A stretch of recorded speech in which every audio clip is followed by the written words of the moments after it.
저 이제 목녀가 됐습니다, 목사님.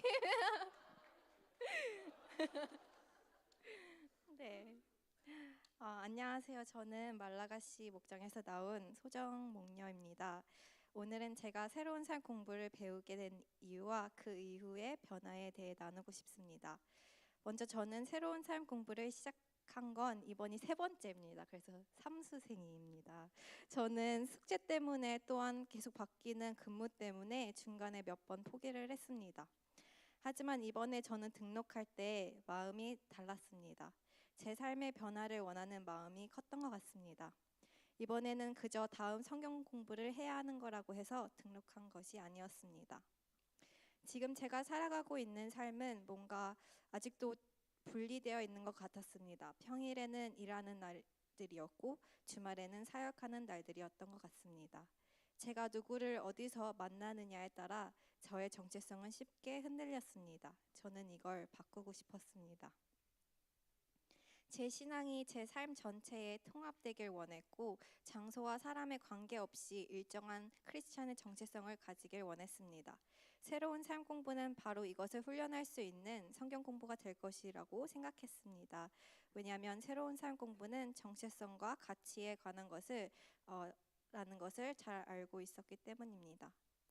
제가 교회 사역을 하고 봉사하고 있을지라도 만약 내 가치가 하나님의 가치와 일치하지 않는다면, 또한 내가 매일 내리는 결정과 내 삶에서 하나님과 아무 상관이 없다면 그것이 바로 내 진정한 믿음이라고 배우게 됐습니다.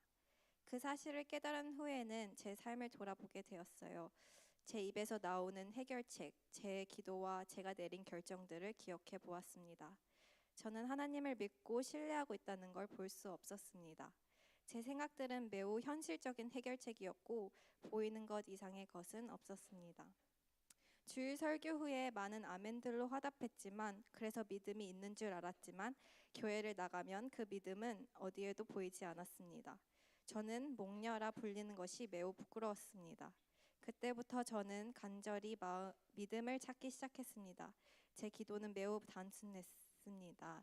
하나님, 저에게 믿음을 주세요. 어떻게 하면 믿음을 얻을 수 있을까요? 성경에는 이렇게 적혀 있었습니다. 믿음은 바라는 것들의 실상이요 보이지 않는 것들에 대한 확신이니라. 히브리서 11장 1절. 솔직히 말해서 저는 이 구절을 이해하지 못했습니다. 그런데 최근에 이 구절의 의미를 알게 됐어요. 하나님을 향한 믿음은 성경에 있는 약속들을 모두 이룰 것임을 바라는 것이며, 하나님은 눈에 보이지 않지만 하나님이 계시다는 것을 확신하는 거였습니다.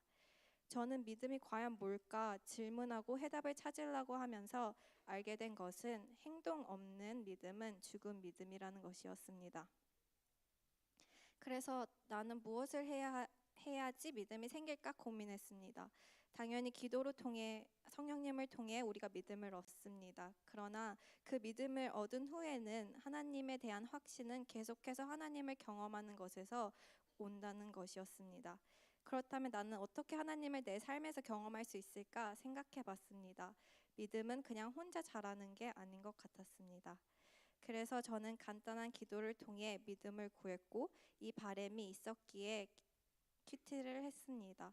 왜냐하면 믿음을 얻기 위해 내가 뭘 해야 하는지 하나님의 말씀을 통해 알고 싶었기 때문입니다. 그리고 하나님께서 원하시는 대로 순종해야 했습니다. 왜냐하면 성경 속의 사람들이 그렇게 했기 때문입니다.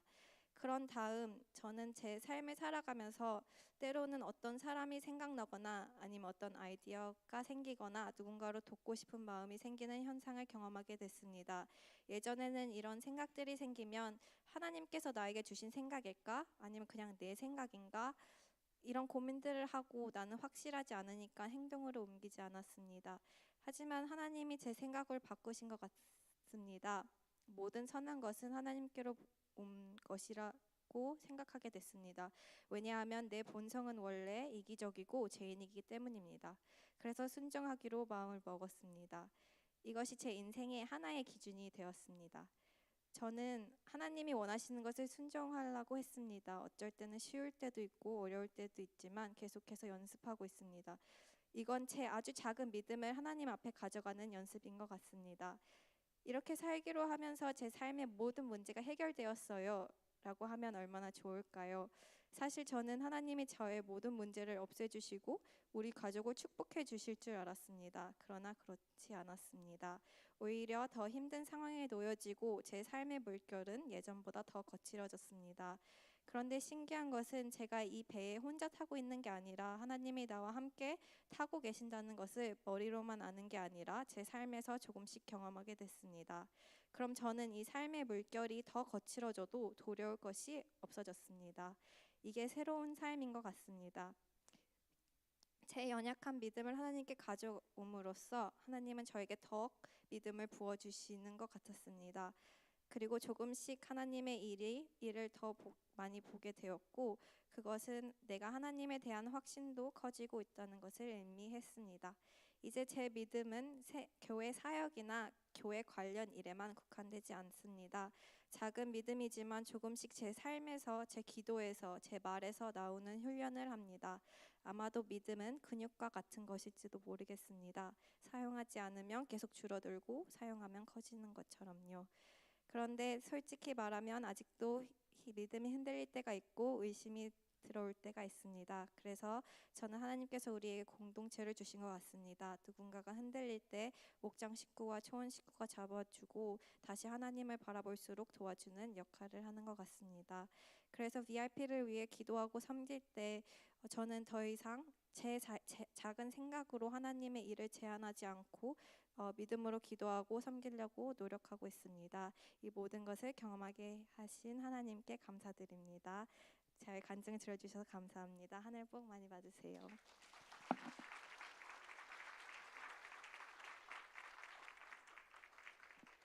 네, 감사합니다. 제가 목녀가 된 거를 깜빡하고 목자라고 소개를 했는데요. 우리 목자가 누군 줄 아시나요?